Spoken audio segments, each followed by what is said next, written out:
नमस्कार दोस्तों, मैं अरुण चौधरी। दोस्तों, आज अपन बात करने वाले हैं अधीनस्थ बोर्ड द्वारा आयोजित एलडीसी भर्ती परीक्षा से रिलेटेड कुछ बिंदुओं पर, जिसमें पहला बिंदु है आउट ऑफ सिलेबस 41 क्वेश्चन आए, उन पर क्या करना चाहता है अधीनस्थ बोर्ड। हम कई बार अधीनस्थ बोर्ड गए, अधीनस्थ बोर्ड अध्यक्ष साहब का कहना है कि आपकी आंसर की आ चुकी है, आपसे ऑब्जेक्शन मांगे जाएंगे। अगर वाकई में आपको लगता है कि 41 क्वेश्चन आउट ऑफ सिलेबस आए तो आप ऑब्जेक्शन में फिल कीजिए।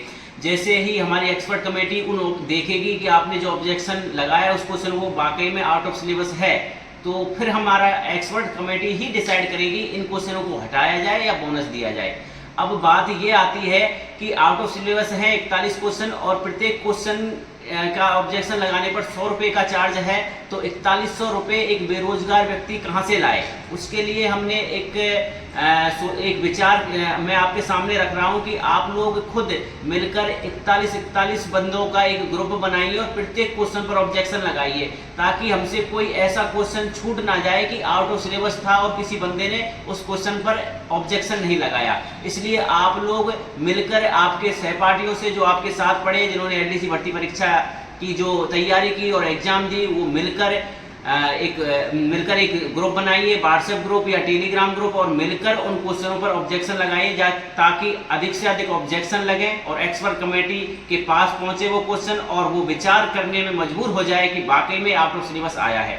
दूसरी बात ये आती है कि 25 से ऑब्जेक्शन मांगे गए, 25, 26, 27 सितंबर, तो अभी पता नहीं है कि वो ऑब्जेक्शन के लिए प्रूफ मांगेंगे या नहीं। जैसे जूनियर अकाउंटेंट में उन्होंने, जैसे मैंने 2 क्वेश्चनों पर ऑब्जेक्शन लगाए थे जो आउट ऑफ सिलेबस थे, लेकिन उन पर ऑब्जेक्शन कुछ मांगा नहीं गया था कि हमको कोई उसका प्रूफ देना पड़े।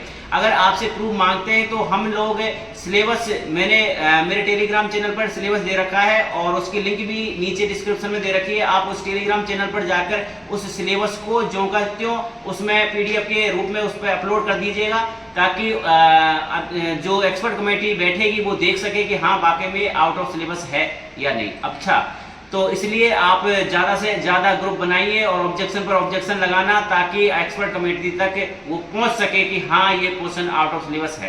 दूसरी बात दोस्तों, अपन बात कर लेते हैं, बार बार मेरे साथी बोल रहे थे कि कितने नंबर पर हम टाइपिंग स्टार्ट कर दें, तो टाइपिंग के लिए बहुत कम समय मिलेगा और टाइपिंग 100 नंबर की होती है। जिन बच्चों के कम नंबर आ रहे हैं वो टाइपिंग में अच्छे नंबर लाकर वो मेरिट में भी पहुंच जाता है, वो 1 गुने में आ जाता है। इसलिए आप लोगों से मैं कट ऑफ बता देता हूं। अगर आपके जनरल में 130 के आसपास बन रहे हैं, यानी कि 128 से लेके 132-33 तक आपके नंबर आ रहे हैं, तो आप टाइपिंग में सुचारू रूप से टाइपिंग कीजिए, टाइपिंग में पूरा समय दीजिए। आपका निश्चित रूप से टाइपिंग के लिए क्वालिफाई हो सकते हैं, इसमें कोई दोहराई नहीं है। दूसरी बात है ओबीसी की, तो ओबीसी में आपके 125 के और पास, यानी कि 123 से लेके 127-28 तक आपके नंबर आ रहे हैं, तो आप टाइपिंग प्रारंभ कर दीजिए।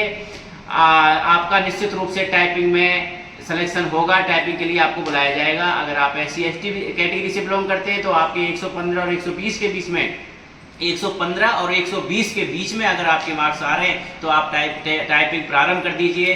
समय बहुत कम मिलेगा क्योंकि ऑब्जेक्शन के बाद ये तुरंत आंसर की अपलोड कर देंगे और जो 3 गुने बुलाएंगे ये टाइपिंग के लिए, उसकी लिस्ट भी जल्द ही जारी कर देंगे। इसलिए आप टाइपिंग पर पूरा फोकस रखें, टाइपिंग करें सुचारू रूप से और जल्दी ही आपकी टाइपिंग होगी और जल्दी ही अंतिम परिणाम आएगा। इसलिए मेरे 2 पॉइंट थे, एक तो टाइपिंग वाला, अगर आपके मेरे द्वारा बताई गई कट ऑफ में आ रहे हैं तो आप टाइपिंग रखिए, और 41 क्वेश्चन पर अगर आप ग्रुप बनाइए और ग्रुप में प्रत्येक क्वेश्चन पर जो आउट ऑफ सिलेबस था उस पर ऑब्जेक्शन लगाइए। मुझे पता है एक व्यक्ति इतना नहीं कर सकता।